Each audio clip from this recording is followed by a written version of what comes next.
Apa khabar Nizma? Terima kasih, Sharon. Kita nak tahu dengan lebih dekat, apa itu Mari Tracker? Okey, Mari Tracker adalah merupakan peranti Bluetooth low energy untuk mengesan kontak rapat di dalam sesebuah organisasi ataupun syarikat, di mana melalui Mari Tracker ianya dapat dikesan dengan lebih accurate lah. Okey. So ia melibatkan teknologi clip on tag Bluetooth low energy, kita ada gateways and also cloud computing untuk mendapatkan data dan menganalisis data tersebut. Okay, on the Bluetooth energy teknologi ni kita menggunakan dua teknologi lah di dalamnya, iaitu proximity sensing untuk mengesan jarak di antara devices lah, supaya kita mematuhi syarat 1 meter dan lebih kurang 15 minit kumulatif yang ditetapkan oleh WHO. Salah satu teknologi yang kita guna adalah 14 hari untuk menyimpan data tersebut. Selama 5,000 data digunakan untuk menganalisis data-data tersebut. Kalau kita lihat the mesh processing of the data by using the Bluetooth, ada part of yang kita bangunkan. Bateri yang kita gunakan adalah bateri AAA ataupun 4A. Teknologi bateri boleh bertahan selama setahun ni hanya boleh digunakan dibangunkan apabila kita menggunakan teknologi Bluetooth low energy.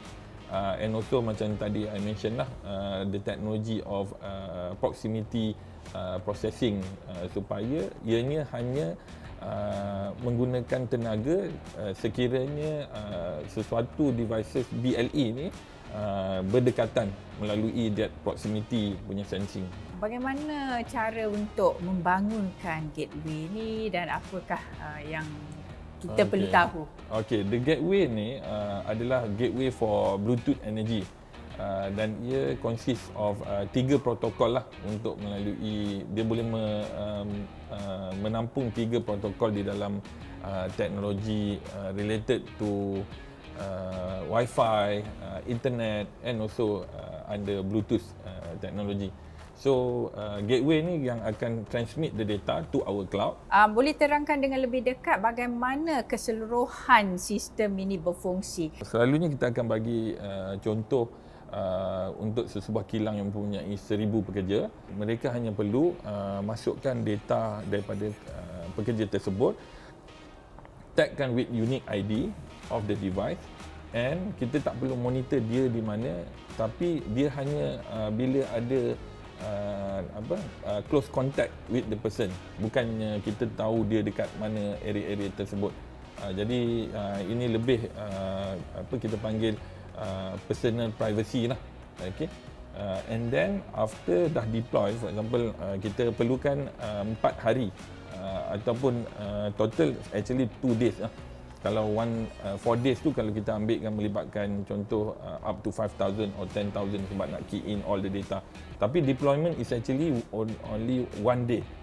Okay. Selepas kita masukkan data of 1,000 workforce ke dalam sistem, then kita boleh serahkan immediately to pekerja-pekerja, and then the installation of tracker pula dijalankan pada kawasan-kawasan untuk pintu masuk atau pintu keluar. Ya. Jadi Nizma ada soalan daripada peminat pula tentang Mari Tracker ni. Terdapat banyak juga alat penjarakan sosial yang dibangunkan oleh syarikat-syarikat tempatan. Tetapi, apakah kelainan yang dibawa oleh Mari Tracker ini? Sebenarnya tidak terdapat banyak tracker-tracker yang seperti Mari Tracker. Keunikan Mari Tracker adalah lebih kepada pengkhususan pengumpulan data tersebut, dan bila kita menggunakan Bluetooth low energy, salah satu teknologi yang kita gunakan juga adalah mesh profile. Mari Tracker ni juga kita harapkan boleh digunakan dalam 2 mode konsep. Meaning first mode adalah during pandemic ataupun during COVID-19.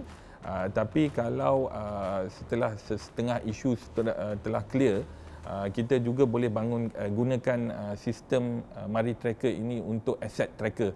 Selain daripada itu, data-data yang kita bangunkan juga boleh dianalisis menggunakan business intelligence tools yang diadaptasi di dalam Mari Tracker itu sendiri. Terima kasih Nizma dan all the very best untuk Mari Tracker ini.